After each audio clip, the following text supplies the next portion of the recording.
Hello, and welcome to the Essential Reads podcast, a collection of classic English audiobooks, brought to you by me, Isaac. The Strange Case of Dr. Jekyll and Mr. Hyde, by Robert Louis Stevenson. Chapter 3.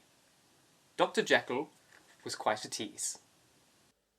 A fortnight later, by excellent good fortune, the doctor gave one of his pleasant dinners to some 5 or 6 old cronies, all intelligent, reputable men, and all judges of good wine, and Mr. Utterson so contrived that he remained behind after the others had departed.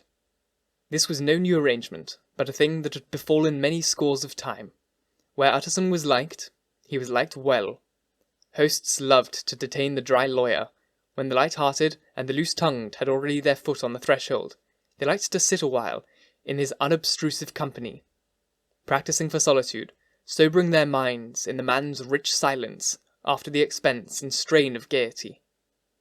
To this rule, Dr. Jekyll was no exception, and as he now sat on the opposite side of the fire, a large, well-made, smooth-faced man of 50, with something of a stylish cast perhaps, but every mark of capacity and kindness, you could see by his looks that he cherished for Mr. Utterson a sincere and warm affection. "I have been wanting to speak to you, Jekyll," began the latter. "You know that will of yours?" A close observer might have gathered that the topic was distasteful, but the doctor carried it off gaily. "My poor Utterson," said he, "you are unfortunate in such a client. I never saw a man so distressed as you were by my will, unless it were that hide-bound pedant Lanyon, or what he called my scientific heresies.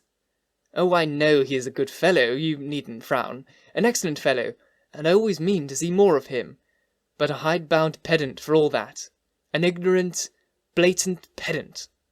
I was never more disappointed in any man than Lanyon. You know I never approved of it," pursued Utterson, ruthlessly disregarding the fresh topic. "My will? Yes, certainly I know that," said the doctor, a trifle sharply. "You have told me so." "Well, I tell you so again," continued the lawyer.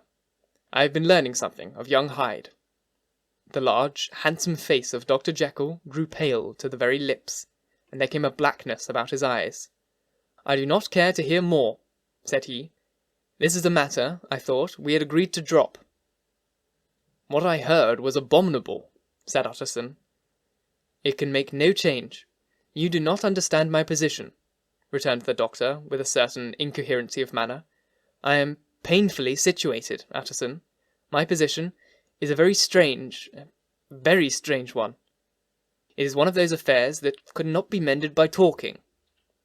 "Jekyll," said Utterson, "you know me. I am a man to be trusted. Make a clean breast of this in confidence, and I make no doubt I can get you out of it." "My good Utterson," said the doctor, "this is very good of you. This is downright good of you, and I cannot find words to thank you in. I believe you fully. I would trust you before any man alive. I before myself, if I could make the choice. But indeed it isn't what you fancy. It is not so bad as that, and just to put your good heart at rest, I will tell you one thing. The moment I choose, I can be rid of Mr. Hyde. I give you my hand upon that, and I thank you again and again.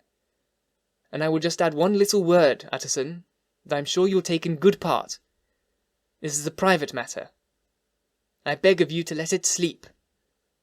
Utterson reflected a little, looking in the fire.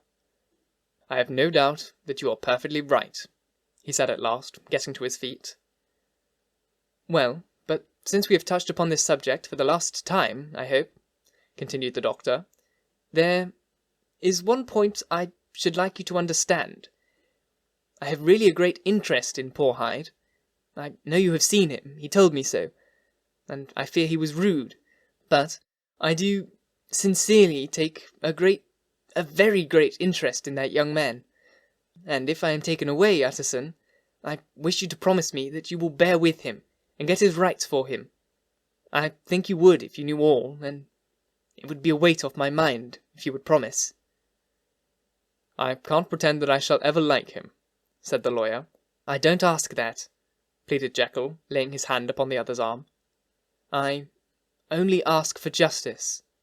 I only ask you to help him, for my sake, when I am no longer here." Utterson heaved an irrespectable sigh. "Well," said he, "I promise." Thank you so very much for listening. If you enjoyed, please like, comment, share, all that jazz. And if you really enjoyed, do subscribe, because there's more to come. Start of the next chapter, the plot truly thickens. Hope you stick around for it. It's a great book. I love it. It's great. It's a proper thriller. Once again, thank you for listening. And until next time, bye-bye.